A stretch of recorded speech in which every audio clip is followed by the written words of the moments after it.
Drake, obviously another tough loss here. It seems like as you guys continue on through the season here, you're finally getting your start to go out and play.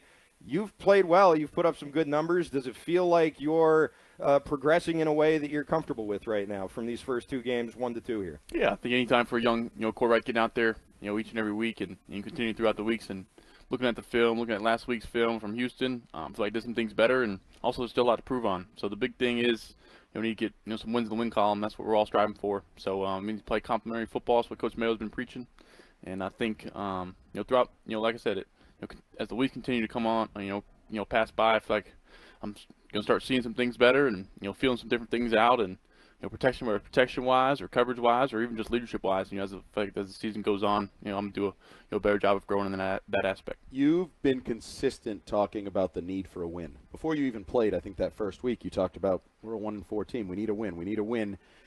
Do you have to be careful to not put too much stock in that when you guys are in a losing streak? Like, can that be a negative where maybe there's are some improvements coming and it's not necessarily leading to victory? Is there a balance there, I guess? Yeah, I think that's a good point. I think there is a balance. Coach, AVP, preaching, the offensive meeting today, there's things we're continuing to get better at. You can see it on film, and there's also things that just can't have happen. We got to be able to run the football. And it goes back to what Coach Mayo said. We got to stop the run the football, and be good, covering kicks. That's what, you heard, Jonathan just say that. That's kind of the staple of, what's been successful here with the Patriots. And I think kind of once we lose that is, when we kind of get off track. So to find that and find those staples of playing football, in the NFL and those things. And I think, once those things come, I think we can find ourselves, back in the win column. The run game has obviously taken a bit of a step back, and I don't think it's because you started playing quarterback, but for whatever reason, that's something that's happened in your first 2 starts. Do you feel sort of added pressure to go out and throw maybe more than you were expecting to, with the run game not really connecting the way you were hoping it would? I mean, Coach always talks about how that's the identity of the offense. You guys are a run-first team. It hasn't really been for your 2 starts. Yeah, I think that's something that we're preaching in there in the offensive meeting room of getting the run game going. Any NFL team wants to get the run game going, so have full confidence those guys. Coming out here next week, and I think we need to adjust on maybe some different runs. And AVP spoke on that. To set our guys up for the best successful. But we got some good backs that can make some guys miss and can pick up some good yardage. So credit to those guys up front. They're blocking their butts off, and pass pro was awesome this past weekend.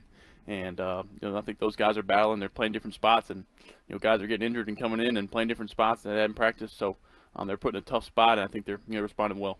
One of the talking points last week was get off to a faster start. You guys were able to do that. It seemed like the passing game was a big part of that. You were kind of dropping back early. And then, so 2-part question, how good was that to feel to get off to this fast start after you practiced it? But then it kind of got away from you. Did play calling take you out of your rhythm? I know you guys started running the ball a little bit more without a ton of success. Did that maybe adversely affect the momentum of the offense? No, I think I was proud of those guys for how we started. I think made one missed throw there, makes it 14-0. I think that's a big difference in the ball game. Missed KB and had a chance on that one. But no, I think second quarter I think just went down to execution. We didn't execute. I think we had maybe 1 first down on a ball over the hoop across the middle. On a little shallow cross concept. So, other than that, I think we got to find ways to move the chains. I think we can't find ourselves in 3rd and long. I think we had ourselves in a couple 3rd and longs and we had a false start. So I got to do a better job communicating, and it really falls back on me. I think, second quarter wasn't really play calling. I think it was just execution from our guys, and I think we kind of got not high on our horses there from the start, but I think we need to can sustain that and continue throughout the ball game. Now, this isn't something we know because we're not down there on the field with a headset on or anything, but how much freedom or liberty would you say you have when you get out there and take a look at the defense and what you have to change the play or to audible into something else or maybe go in a different direction if you see something that you like? Is that something you feel like you have freedom to do at this point? Yeah, I think, something that, I think that comes with the offense, knowing the ins and outs and, playing out there and seeing different things. Hey, this scenario comes up again. I maybe want to do this. I think it comes with playing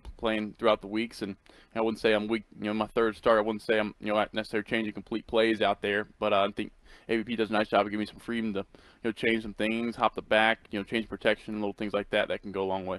Are you a leader on this football team? I think starting to become more of a leader. I think that's a big thing as a quarterback. Need to lead these guys. I think I need to say more. I need to be more positive on the sideline and pump people up and fly around. And AVP always preach is, pick people up once they're on the ground or getting tackled, and I think I need to show some of that for myself. Not that, just the quarterback standing in the back. So I think it comes, as the season goes on. I'm not trying to come in there and be the rah-rah guy, right, when I, get the nod, as a starter, but I think it comes with, playing football and making plays. Does a leader also have to be willing to call guys out or sort of get them back in line if they get out of line? We were talking earlier, early in my tenure here covering this team, Willie McGinnis and Rodney Harrison, and there were some of those guys that weren't afraid to kick guys in the butt if they needed it.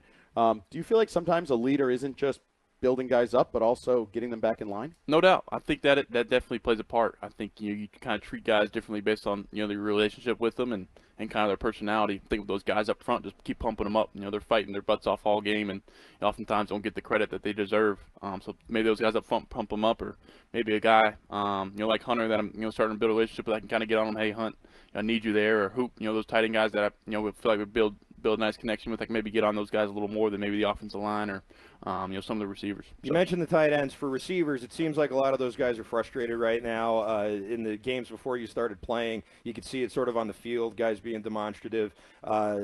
With what Jalen Polk's been putting on Instagram and KJ Osborne and some of these other things that you're just seeing with guys, do you feel like that's something you can positively affect these frustrated guys here who feel like they're either not getting the ball enough or not playing enough or whatever? Is that something you feel like you can have an effect on? Yeah, 100%. As a quarterback of the football team, I think my job is honing those guys in, keeping them in line, and also giving them chances on the field. I think it comes with that. I think those guys are good players, and they just want to make plays and want the football in their hands, so you can't get mad at them for that part.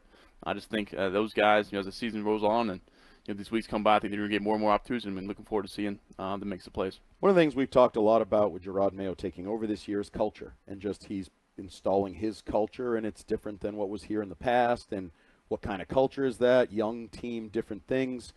In a short period of time, what is the culture of this team all about, do you think? Yeah, Coach Mayo always preaches, hard work works, and working hard and dropping your ego at the door. And I think these guys are, we're learning that. I think there's been some times where, guys are having to figure that out. We got a really young team, so the guys are starting to figure that out and buy into the process. And we always preach process and payoff, and also there's some things that come along, and we've had some bumps in the road, but I think these guys are starting to figure it out. And I think he's starting to challenge us. Really, what is the identity of this football team? What do we want to be this year?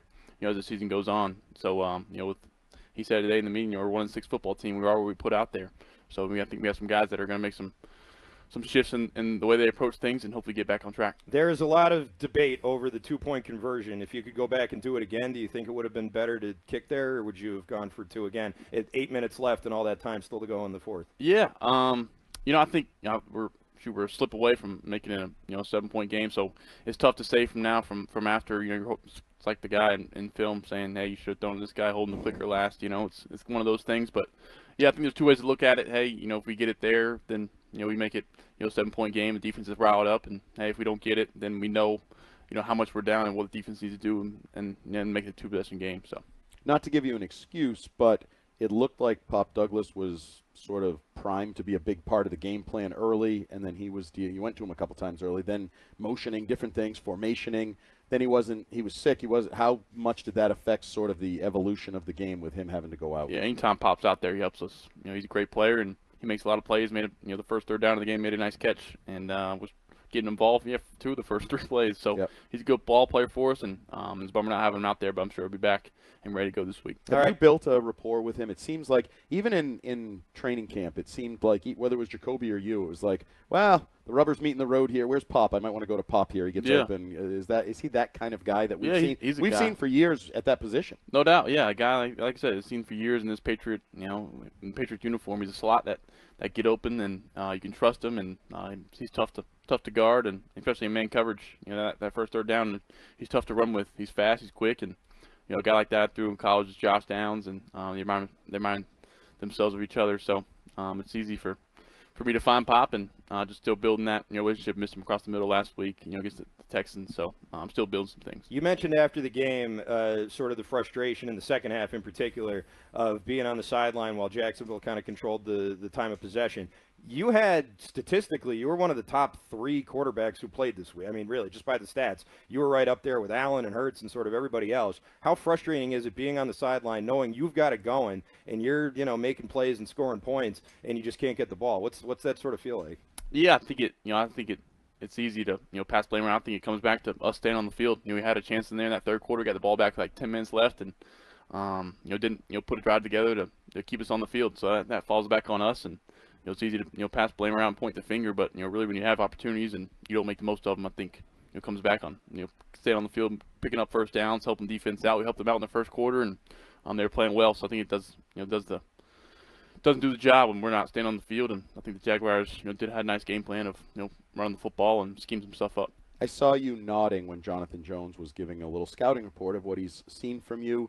He talked about sort of staying even keeled, not too high, not too low.